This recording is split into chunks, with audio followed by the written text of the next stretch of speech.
everybody, this is Day90 as usual. So today I will be talking about God and I will be talking about his skills. I will not be going deep down to his builds, but I will be going to his emblems though, just not his build. Why? First of all, my build is not the best for God. I am using a Eudora build. Yes, a Eudora build. Ngito nga just what you would normally see on a Eudora. Like seriously, that is what I'm using. So do not mind my build. This is my choice. This is what I love on using him for. So don't judge me, guys. So let's go first off with his passive.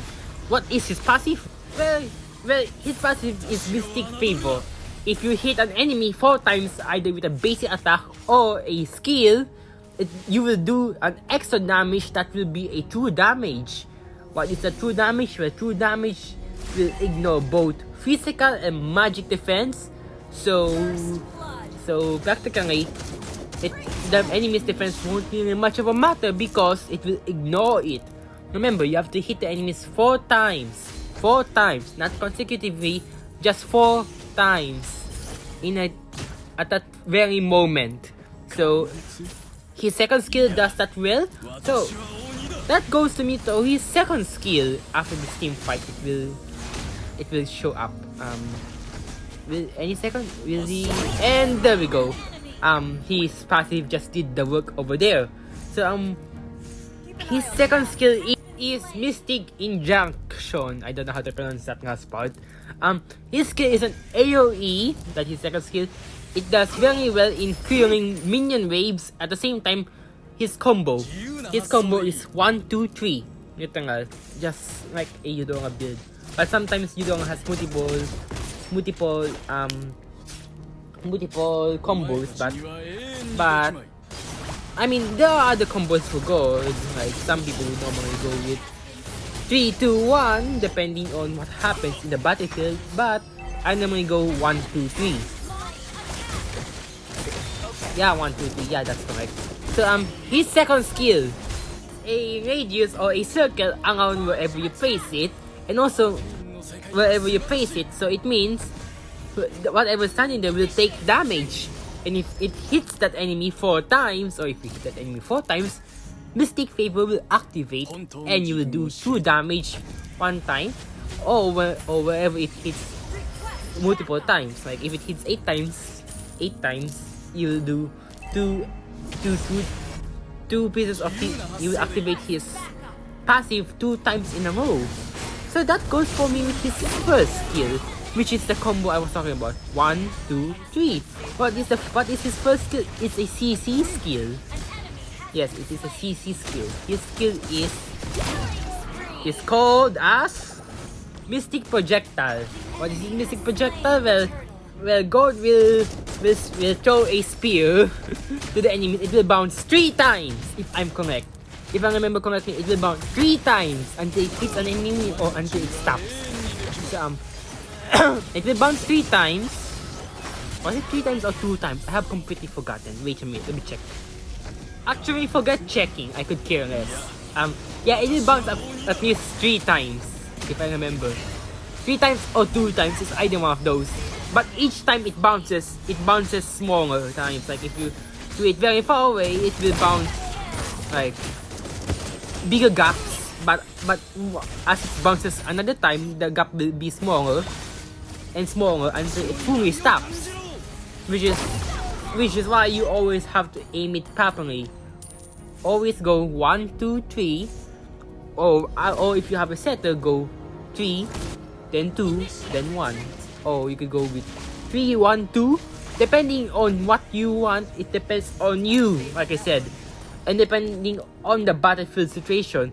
If you have a setter, normally people would either go with his first skill, then his ult, or his second skill and his ult. Because if you have something like a Atlas or a Tiger, they will be the ones that will be doing the stun for you. So practically, they will be the one that will be stunning the enemy while you will be doing the damage, and suddenly I regret attacking here because I'll be dead. So yeah, That leads me to his final skill, his ult. His ult hits 4 times. After this fight over here, I'll show you the ult. His ult, Mystic Gush. God unleashes a ray or a beam that will hit 16 times. So you can activate his passive. You can activate his passive how many times? You can activate his passive about 4 times. You can activate it 4 times. As long as you hit every part of your beam on the enemy.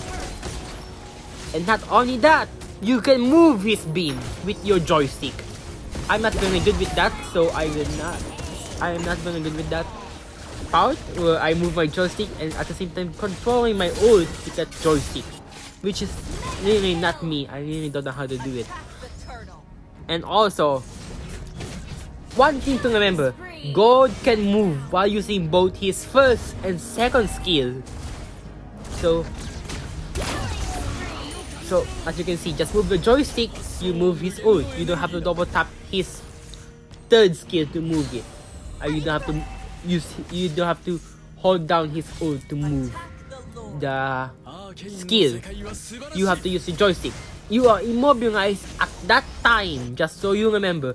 Using any other skill except Flame Shot will make your ult stop. I think Flame Shot doesn't make it stop.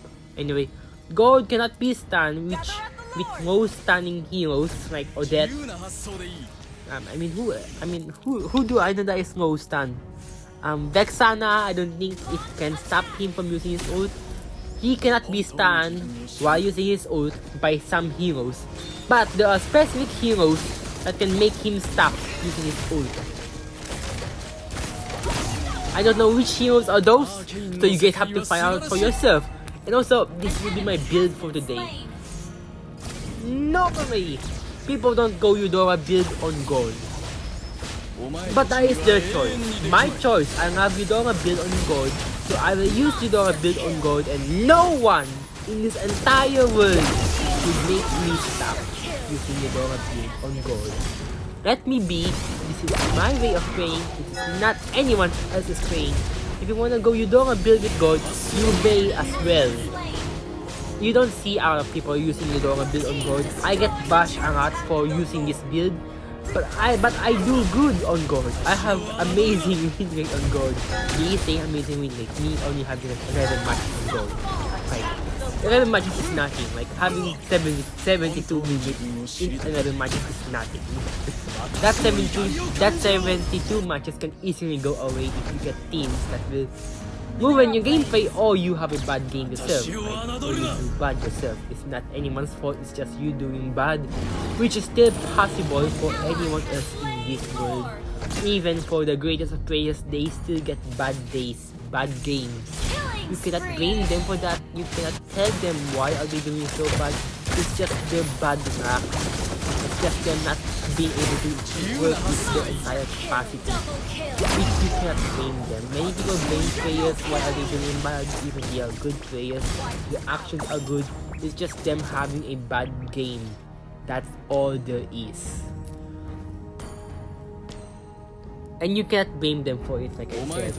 Like, I'm not even that good in the game, and yet I do pretty well, I would say myself. But as they say, a good player will never say that to themselves. So I won't. So I already said it. Anyway, this is all for today, guys. I hope you guys enjoyed, and I hope you guys learned how to use his skills. Especially, I hope this video helps you understand what is his skills about. I explain. Not really properly explain, as you can see, I'm terrible at explaining. But I hope you guys learned something from today. I hope you guys learned how to use his skills properly, because his skills are pretty basic, as you know. And also, that is my final gameplay for Epic Hell, because I just lost a star before. Bye, guys.